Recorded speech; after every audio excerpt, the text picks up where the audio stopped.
नमस्कार, मी वैशाली स्वागत करत आहे आजच्या आपल्या नवीन ब्लॉगमध्ये। कसे आहात फ्रेंड्स? मजेत ना? आता शारदीय नवरात्र सुरू आहे आणि मी गुजरातला राहते, बडोद्यामध्ये। तर इथं बडोद्यामध्ये नवरात्री खूप मोठ्या प्रमाणात खेळली जाते। वेगवेगळ्या ठिकाणी नवरात्रीचे आयोजन केले गेलेले असतात। कमीत कमी 1000च्या वर गरब्यांचे आयोजन वेगवेगळ्या एरियांमध्ये वेगवेगळ्या ठिकाणी केलेले असतात। तर आज मी मार्केटला आलेली आहे चनिया चोळी घेण्यासाठी। इथं चनिया चोळी म्हणतात, आपल्याकडे घागरा चोली म्हणतात। बघू शकता की किती मोठं मार्केट आहे इथं चनिया चोळीचं। इथं लहान मोठे छोटे सगळे म्हणजे प्रत्येक जणाला नवरात्रीची खूप आवड असते। तसं फ्रेंड, माझा जन्मच इथं झालेला आहे बडोद्यामध्ये, पण मूळचं जे माझं गाव आहे ते माझ्या वडिलांचं जळगाव जिल्ह्यामध्ये ॲक्च्युली नशिराबाद हे गाव आहे। हे माझ्या वडिलांचं गाव आहे। मूळचे आम्ही तिथले आहोत, पण माझे वडील इथंच सेटल होते। माझे काका वगैरे सगळे आम्ही इथंच सेटल आहोत आणि वडिलांचं पूर्ण आयुष्य इथं गेलं आणि माझा जन्मही इथं झाला। त्यामुळे नवरात्रीमध्ये गरबा खेळण्याची आम्हाला फारच आवड आहे। माझी आई लहानपणी आम्हाला घेऊन जायची गरबा खेळण्यासाठी, म्हणून मला खूप आवड आहे। त्याप्रमाणे माझे मुलंही मी जाते म्हणून माझ्यासोबत येतात, गरबा खेळतात आणि त्याच्यामध्ये काही वेगळं नाही, कारण की आपण जिथं राहतो ते जर ती गोष्ट चांगली असेल तर ती घ्यायला आपल्याला हरकत नाही। आणि गरबा खेळणे ही देवीची एक प्रकारे आराधनाच आहे, भक्तीच आहे। का?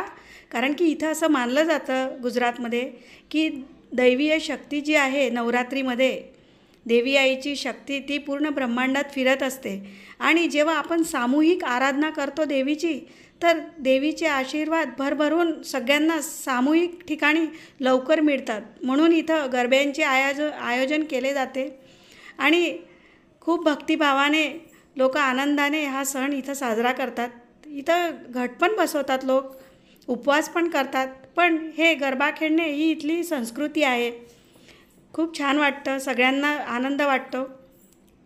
आता तर आपल्या महाराष्ट्रात पण ठिकठिकाणी गरब्यांचे आयोजन केले जाते। खेडेपाड्यांमध्ये सुद्धा लोक आता गरबा खेळतात।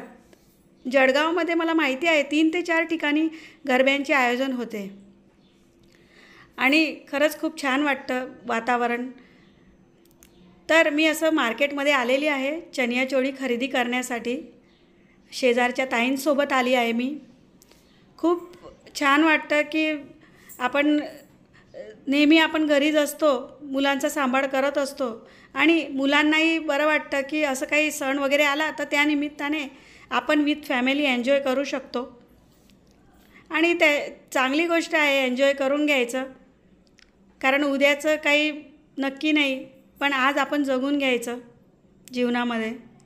तर असं चनिया चोळीच्या शॉपमध्ये मी आली आहे। ही बघू शकता, ही पिंक कलरची चनिया चोळी मी खरेदी केलेली आहे। ॲक्च्युली पहिले मी दुसरा कलर बघितलेला, पण हा कलर माझ्याजवळ नव्हता म्हणून मी ही सिलेक्ट केली आहे। ही खरेदी करणार आहे मी आता। ते माप मोठे असतात, आपण ती मापाची नंतर करून घ्यायची फिटिंग करून। इथं खूप दुकाने आहेत, हे पूर्ण वेगळं बाजारच आहे। नवरात्रीला हे चनिया चोळीचं बाजार इथं ओपन होतं। पूर्ण हा बाजारच आहे की लोक इथं खरेदी करायला येतात आणि जे आवडेल त्याप्रमाणे चनिया चोळीची खरेदी करतात आणि मी ह्याच दुकानातून माझी चनिया चोळी खरेदी केलेली आहे। मला आवडली होती। कमीत कमी 50 दुकानं मी फिरली, पण इथं मला आवडली ही चनिया चोळी आणि मी खरेदी केलेली आहे। कसा वाटला तुम्हाला आजचा व्लॉग? भेटू आपण पुढच्या व्लॉगमध्ये। चॅनल सबस्क्राईब नक्की करा। धन्यवाद।